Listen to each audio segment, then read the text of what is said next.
নমস্কার, নতুন বাংলা থেকে বলছি সন্ময় বন্দ্যোপাধ্যায়।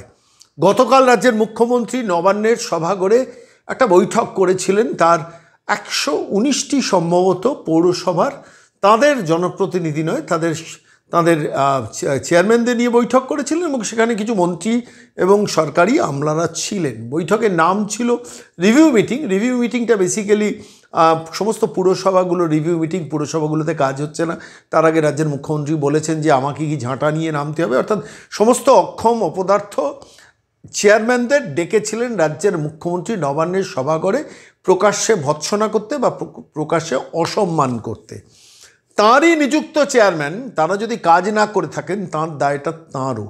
কিন্তু অন ক্যামেরা যে ভাষায় গতকাল রাজ্যের মুখ্যমন্ত্রী কথা বললেন এবং যেসব বক্তব্য রাখলেন, অনেক উত্তর দেওয়ার আছে। আমরা পর্বে পর্বে প্রত্যেকটা কথার উত্তর ধরে ধরে আপনাদের কাছে দেবো। যেমন ধরুন, হাওড়া নিয়ে রাজ্যের মুখ্যমন্ত্রী হঠাৎ তার মনের মধ্যে একটা জাগরণ হয়েছে। হাওড়ার মানুষ তো ঠিকঠাকভাবে সভ্যর তো আমরা হাওড়া শহরে পেলাম না, এবং তার জন্য কে দায়ী? ডক্টর রথীন চক্রবর্তী। কে তিনি?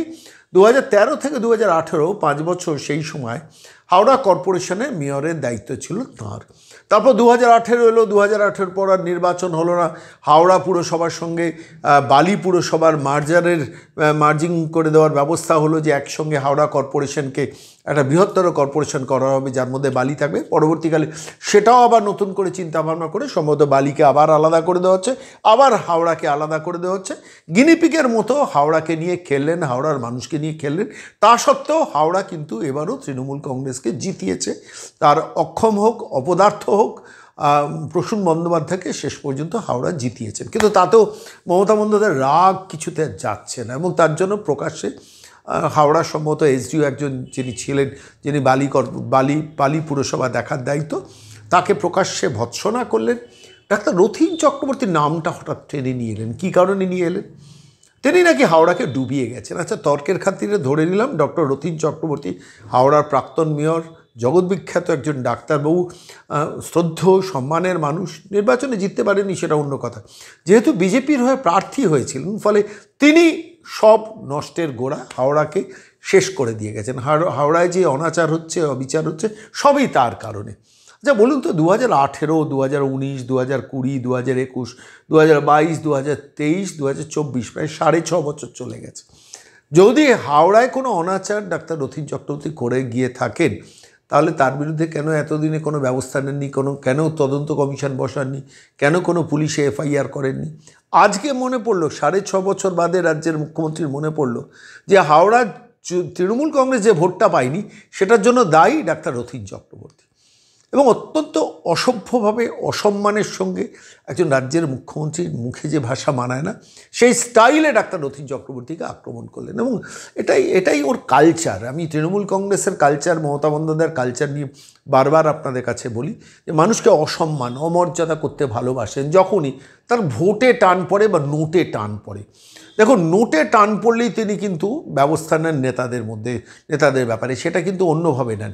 আর ভোটে টান পড়লে প্রকাশ্যে একদম ডিরেক্ট লাইভ টেলিকাস্ট করে মানুষ সম্বন্ধে অত্যন্ত অসম্মান, অমর্যাদার কথাবার্তা বলেন। গতকাল সেরকম অনেক কথা বলেছেন, আমি সেগুলো নিয়ে আলোচনা করব পরে। কিন্তু আজকে দিনে দাঁড়িয়ে, এই মুহূর্তে দাঁড়িয়ে আমার মনে হলো ডাক্তার রথীন চক্রবর্তীকে সরাসরি যোগাযোগ করা দরকার। ডাক্তারবাবুকে আমরা সরাসরি টেলিফোনে পেয়েছিলাম। রাজ্যের মুখ্যমন্ত্রী মমতা বন্দ্যোপাধ্যায় যেভাবে তার অভিযোগের আঙুল তার দিকে তুলেছেন, ডাক্তার রথীন চক্রবর্তী কিন্তু সপাটে জবাবটা ফিরিয়ে দিলেন। ডাক্তার রথীন চক্রবর্তী নতুন বাংলাকে কী বললেন আজকের এই পর্বে আপনাদের শোনাবো। নমস্কার ডাক্তারবাবু, সন্ময় বলছি। হ্যাঁ নমস্কার সন্ময় দা, বলুন। বলছি, রাজ্যের মুখ্যমন্ত্রী তার চেয়ারম্যানদের নিয়ে মিটিংয়ে সেইখানে হাওড়াতে ডাইরেক্টলি আপনার নাম করলেন এবং নাম করে সেখানে বললেন রথীন চক্রবর্তী হাওড়া ডুবিয়ে গেছে। আমি যদি ভুল না বলি, 6.5 বছর আগে আপনি হাওড়া ছেড়ে এসেছিলেন, হাওড়ায় নির্বাচন করেননি গত 2018 পর থেকে। তো প্রশ্নটা হচ্ছে এখানে আপনার কি জবাব, এটা আমি জানতে চাই, তারপর কিছু কথা আছে। সন্ময় দা যথার্থ বলেছেন। আজ থেকে 6.5 বছর আগে আমি যখন ছেড়ে এসেছি, তারপর থেকে 6 বছর বাদে উনার মনে পড়েছে কারণ বহু পুরসভায় উনি নিজে দেখেছেন ভোটের নিরিখে ভারতীয় জনতা পার্টি এগিয়ে গেছে এবং উনি পিছিয়ে গেছেন, এবং এই সময় যে যে জায়গায় পিছিয়ে গেছেন সেই জায়গায় আবার নতুন করে আক্রমণ শানিয়েছেন। এবং আমার যেটা মনে হয়েছে আজকে এতদিন পরে উনার এই মনে হওয়া, এটার পিছনে অনেক কয়েকগুলো অঙ্ক কাজ করছে। এবং সব থেকে বড় কথা হচ্ছে যে আজকে পশ্চিমবঙ্গ, সেটাই তো প্রায় 12টা নয় 24টা বেজে গেছে, সমস্ত ইন্ডাস্ট্রি বন্ধ হয়ে গেছে। হাওড়ায় নতুন এত বছর রাজত্ব করা সত্ত্বেও একটাও ইন্ডাস্ট্রি ফেরত তো আসেই নেই, উল্টে যে সমস্ত ইন্ডাস্ট্রিগুলো ছিল সমস্ত ইন্ডাস্ট্রি বন্ধ হয়ে গেছে। মানুষ সব থেকে বেশি হাওড়া থেকে পরিযায়ী শ্রমিক হয়ে চলে গেছে, এবং যার ফলে আজকে দৃষ্টিটাকে যদি ঘোরাতে হয়, সেই দৃষ্টিটা ঘোরাতে হলে 6 বছরের পুরনো একটা ইতিহাস ওনার মনে পড়েছে হঠাৎ টেনে আনতে হবে। তবে শুধু কেবলমাত্র আমার নাম নয়, প্রসঙ্গক্রমে আমি বলি, অনেক বিধায়ক, অনেক পুলিশ, অনেক সবাইকে উনি অ্যাড করেছেন ওখানেতে। মানে উনার সততার নিরিখে বাকি সবাই হচ্ছে অপরাধী, এটাই উনি প্রমাণ করতে চেয়েছেন। তবে আমি ব্যক্তিগতভাবে মনে করি একাংশ, তারা হচ্ছে দায়ী, যে একাংশ দায়ী তাদের দিকে উনি কোনো রকম ভাবেই আলোকপাত করেন না, এবং সেইটাকে দৃষ্টিটাকে ঘুরিয়ে রাখার জন্য এর ওর নাম করে ব্যাপারটাকে গুলিয়ে দেওয়ার চেষ্টা করেন। তবে পশ্চিমবঙ্গের মানুষ এই নাটক বুঝে গেছেন, এই কথাও বুঝে গেছেন, এসবের আর কেউ ভিত্তি রাখেন না। এই বোঝেন যে এইসব কথাগুলোকে উনি প্রয়োজনে ব্যবহার করেন এখানেতে। হাওড়া কর্পোরেশনেতে যখন চলে আসার সময়, যেটা মাইনাস পুরসভা ছিল, চলে আসার সময় 75 কোটি টাকা থেকে 100 কোটি টাকা আমি সেখানে ফিক্সড ডিপোজিট করে এসেছিলাম, এবং একটা ডিটারেন্ট এফেক্ট ছিল যার জন্য হাওড়াতে ওইভাবে বাড়ি গজাতে পারেনি।